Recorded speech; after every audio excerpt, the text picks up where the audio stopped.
सनातन धर्म में कोई भी मंगल कार्य करने से पहले भगवान गणेश की पूजा की जाती है। भगवान गणेश को सभी देवी देवताओं में प्रथम पूजनीय माना गया है।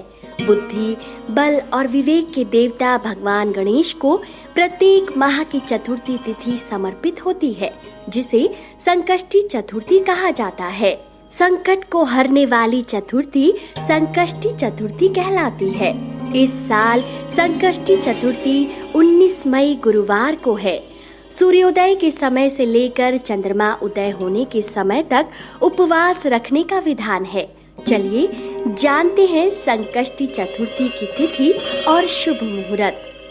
ज्येष्ठ माह के कृष्ण पक्ष की चतुर्थी तिथि 18 मई दिन बुधवार की रात 11:36 से शुरू हो रही है।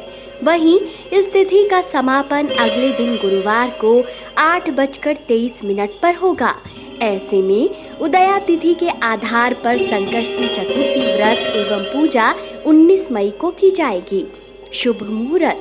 संकष्टी के दिन सुबह से साध्य योग है, जो दोपहर 2:58 तक रहेगा। इसके बाद शुभ योग शुरू हो जाएगा। पंचांग के अनुसार ये दोनों योग ही अति शुभ हैं। रात में चंद्रोदय का समय 10:56 पर होगा और चंद्रमा को जल अर्पित करने के बाद ही व्रत का पारण होगा। आपकी जानकारी के लिए बता दें कि हिंदू पंचांग के अनुसार हर महीने 2 बार चतुर्थी आती है, एक कृष्ण पक्ष और दूसरी शुक्ल पक्ष। पूर्णिमा के बाद आने वाली चतुर्थी को संकष्टी चतुर्थी कहते हैं, जबकि अमावस्या के बाद आने वाली चतुर्थी को विनायक चतुर्थी कहते हैं। देश में संकष्टी चतुर्थी को कई अलग अलग नामों से भी जाना जाता है। कई जगहों पर इसे संकटहारा तो कहीं संकट चौथ भी कहा जाता है। यदि किसी महीने में यह पर्व मंगलवार को पड़ता है तो इसे अंगारकी चतुर्थी कहा जाता है और यह 6 महीनों में एक बार आती है। इस दिन व्रत करने से जातक को सभी कष्टों से मुक्ति मिल जाती है। संकष्टी चतुर्थी की पूजा विधि। प्रथम पूजनीय गणपति में आस्था रखने वाले लोग इस दिन उपवास रखकर उन्हें प्रसन्न करने के लिए व्रत उपवास करते हैं। अगर आपकी भी कोई विशेष मनोकामना है तो आप मोदक अर्पित करें। प्रातः काल स्नान आदि निर्वित हो, साफ कपड़े पहने, संभव हो तो लाल रंग के वस्त्र धारण करें। गणपति की पूजा का प्रारंभ पूर्व या उत्तर दिशा की ओर मुख रखकर करें। गणपति की मूर्ति को फूलों से अच्छी तरह से सजाएं। पूजा में तिल, गुड़, लड्डू, केला, नारियल रखें, लेकिन ध्यान रहे कि पूजा में दूर्वा जरूर अर्पित करें।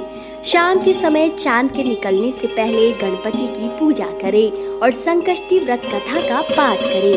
पूजा समाप्त होने के बाद प्रसाद बांटे, तत्पश्चात चांद देखने के बाद ही व्रत खोले। संकष्टी व्रत कथा। संकष्टी चतुर्थी की सबसे प्रचलित कथा आपको सुनाते हैं। एक बार माता पार्वती और भगवान शिव नदी के पास बैठे हुए थे। तभी माता पार्वती ने चौपड़ खेलने की इच्छा जाहिर की, लेकिन समस्या थी कि तीसरा कोई नहीं था जो खेल में निर्णायक की भूमिका निभाए। इस समस्या का समाधान निकालते हुए दोनों ने एक मिट्टी की मूर्ति बनाई और उसमें प्राण प्रतिष्ठा कर दी।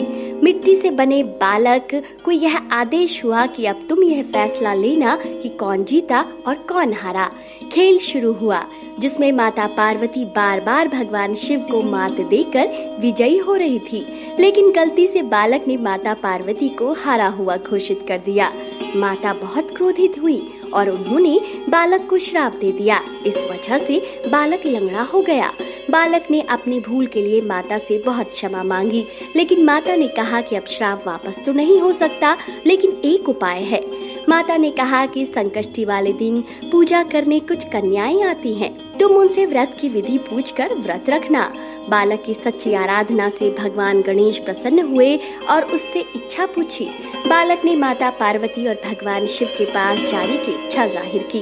बालक की इच्छा पूरी हुई और बालक शिवलोक पहुंच गए, लेकिन तब तक माता पार्वती भगवान शिव से नाराज होकर कैलाश छोड़ जा चुकी थी। जब शिव ने उस बच्चे को पूछा कि तुम यहाँ कैसे आए, तो उसने संकष्टी व्रत के बारे में बताया। यह जानने के बाद भगवान शिव ने भी इस व्रत को किया, जिसके बाद माँ पार्वती वापस कैलाश लौट आईं। तो दोस्तों, ये है संकष्टी व्रत का महत्व। आपको आज का ये वीडियो कैसा लगा? अपनी राय कमेंट सेक्शन में जरूर दीजिए और इस वीडियो को ज्यादा से ज्यादा शेयर कीजिए। गणपति की कृपा आप सब पर बनी रहे।